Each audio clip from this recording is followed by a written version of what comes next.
Bom dia, senhor e senhora, faça sua prece ao levantar, logo cedo é uma boa hora para com Deus poder conversar. Sim, hoje, dia 19 de novembro, é o dia do cordelista, uma data que homenageia Leandro Gomes de Barros, considerado o pioneiro da literatura de cordel no Brasil. A data foi escolhida em homenagem ao aniversário do poeta, que nasceu em 1865, dos principais artistas da literatura de cordel. Ele inovou na distribuição e nas rimas de suas produções Brasil, por meio dos colonizadores.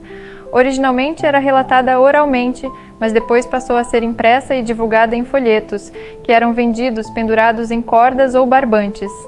Hoje, com a terceira parte, concluiremos o assunto sobre ocupações e missões dos espiros. Vamos às perguntas.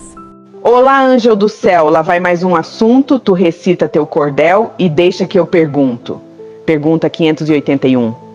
Os homens que são os faróis do gênero humano, que o esclarecem pelo gênio, têm certamente uma missão. Mas, no seu número, há os que se enganam e que, ao lado de grandes verdades, difundem grandes erros. Como devemos considerar a sua missão? Como falseada por eles. Estão abaixo da tarefa que empreenderam. É necessário, porém, considerar as circunstâncias. Os homens de gênio devem falar de acordo com o tempo, e um ensino que parece errôneo ou pueril para uma época avançada poderia ser suficiente para o seu século. 582. Pode-se considerar a paternidade como uma missão? É, sem contradita, uma missão. E há ao mesmo tempo um dever muito grande, que implica, mais do que o homem pensa, sua responsabilidade para o futuro. Deus põe a criança sob a tutela dos pais para que estes a dirijam no caminho do bem, e lhes facilitou a tarefa, dando à criança uma organização débil e delicada, que a torna acessível a todas as impressões. Mas aos que mais se ocupam de endireitar as árvores do pomar e fazê-las carregar de bons frutos, do que de endireitar o caráter do filho. Se este sucumbir por sua culpa, terão de sofrer a pena, e os sofrimentos da criança na vida futura recairão sobre eles, porque não fizeram o que lhes competia para o seu adiantamento nas vias do bem. Pergunta 583. Se uma criança se transviar apesar dos cuidados dos pais, estes são responsáveis? Não, mas quanto piores as disposições da criança, mais a tarefa é pesada e maior será o mérito se conseguirem desviá-la do mau caminho. 583. A.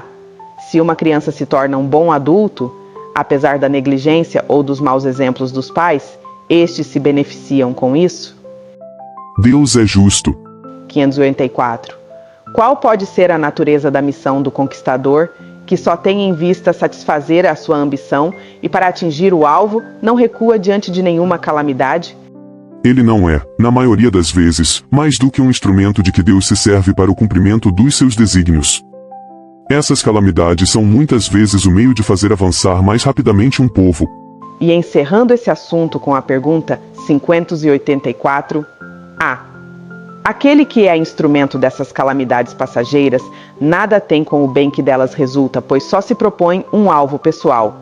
Não obstante, aproveitará desse bem? Cada um é recompensado segundo as suas obras, o bem que desejou fazer e a orientação de suas intuições. Comentário de Kardec. Os espíritos encarnados têm ocupações inerentes à sua existência corporal. No estado errante ou de desmaterialização, suas ocupações são proporcionadas ao seu grau de adiantamento. Uns percorrem os mundos, instruindo-se e preparando-se para uma nova encarnação. Outros, mais avançados, ocupam-se do progresso dirigindo os acontecimentos e sugerindo pensamentos favoráveis. Assistem aos homens de gênio que concorrem para o adiantamento da humanidade. Outros se encarnam com uma missão de progresso. Outros tomam sob a sua tutela indivíduos, famílias, aglomerações humanas, cidades e povos dos quais se tornam anjos da guarda, gênios protetores e espíritos familiares. Outros, enfim, presidem aos fenômenos da natureza, dos quais são os agentes diretos. Os espíritos comuns se imiscuem nas ocupações e divertimentos dos homens. Os espíritos impuros ou imperfeitos esperam, em sofrimentos e angústias, o momento em que praza a Deus conceder-lhes os meios de se adiantarem. Se fazem o mal, é pelo despeito de ainda não poderem gozar do bem.